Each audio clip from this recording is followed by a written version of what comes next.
ఒక్క నిమిషం.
చెన్నూరు మా తాతల తండ్రుల కాడ నుంచి వచ్చిన భూమి ఇప్పుడు చేసుకుంటే ఇప్పుడు ఫారెస్టర్లు మమ్మల్ని వద్దని లొల్లి చేస్తాను. ఇప్పుడు విత్తనం కూడా వేయొద్దని అంటాను. మమ్మల్ని ఎమ్మెల్యే సాబు కాపాడతారా ఎవరు కాపాడతారు?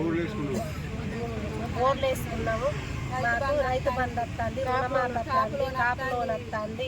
ఇవన్నీ ఉండగా కూడా మమ్మల్ని చెయ్యొద్దని ఇంత ఇబ్బంది పెడతాం. మేము పెళ్లిళ్ళు చేసినాము. ఇప్పుడు ఆ భూమి మరకట్నం కిందికి పిల్లకి ఇచ్చినాము. ఇప్పుడు ఈ ఇబ్బందితో కూడా ఇప్పుడు వాళ్ళ భర్త కూడా ఇప్పుడు పిల్లలను పంపించే స్థాయికి వచ్చింది. ఇక ఈ స్థాయి పంపిస్తారు కూడా. ఈ స్థాయి ఎమ్మెల్యే సాబ్ మమ్మల్ని కాపాడతాడా, మమ్మల్ని ఏం చేస్తాడో ఇక ఆయన విన్నే భారం వేసుకొని ఉన్నాం మేము. ఇప్పుడు కూడా ఆఫీస్ కాడికి వచ్చినాము, అక్కడికి పోయినాము, మంచిర్యాలకు పోయినాము. ఇగో పొద్దు వాళ్ళు వచ్చినాం, తిండి లేకుండా కూడా ఇగో ఇంతవరకు మమ్మల్ని ఎవ్వరు కూడా పట్టించుకుంటలేదు. ఆసనాద మాది చెన్నూరు మండలం గ్రామం ఆసనాద. మేము భూములు మా మామలు సంధి చేసుకుంటాము. మామ చచ్చిపోయిండు. మా మామ భూమి మాకు వచ్చింది, నా భర్తకు వచ్చింది. నాకు 3 పిల్లలు, ఆడపిల్లలు ఉన్నారు. నా కొడుకు, నా 3 కొడుకులు. ఎక్కడ ఏమి లేదు మాకు, ఇదే దీము. అయితే మాకు కరెంట్ వచ్చింది, బోర్లు వేసుకున్నాము, పంటలు తీసుకుంటాము, రైతు బంధు పడుతుంది, మాకు మాఫీ వస్తుంది. ఇవన్నీ అయితే నరేంద్ర మోడీ పైసలు కూడా పడుతున్నాయి. ఇవన్నీ రాగా ఫారెస్ట్ ఆఫీసర్లు వచ్చి మమ్మల్ని గాయ చేస్తాను, దున్నద్దు అంటారు, మీ భూములలోకి పోవద్దు అంటారు, పోతే కేసులు చేస్తాం, కేసుల పాలు అయితే అంటారు, మమ్మల్ని బెదిరిస్తారు. మరి మాకు ఎమ్మెల్యే సాబు ఈ గ్రామం వీళ్ళు కాపాడాలి మమ్మల్ని ఆసనాదులను. మరి మేము ఈ భూమికి తప్ప మాకు ఎక్కడ ఏమి లేదు. మందు దాగి సత్తాం మేము. ఈ ప్రభుత్వం వచ్చినందుకు మాకు ఈ భూమి దక్కాలి. దక్కకుంటేనైతే మేము బతికడానికి లేము. ఇంతమంది వచ్చినాం, మాకు ఏం ఆమ్దాన్ని పెడతారో పెట్టుండ్రు. ఇంతమంది కేసులు ఏమైనా చేసినా? కేసులు ఇంకేం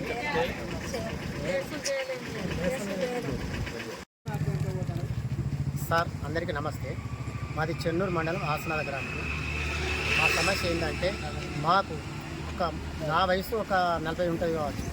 30 సంవత్సరాల నుండి కాసు చేసుకుంటాను. కొందరికి 40 సంవత్సరాల నుండి, కొందరు 50 సంవత్సరాల నుంచి పట్టాలు ఉన్నాయి, కాసు చేసుకుంటాను. బోరు బావులు ఉన్నాయి, మోటార్లు బిగించుకున్నాం, దోపాసలు పంటలు పండించుకుంటాను.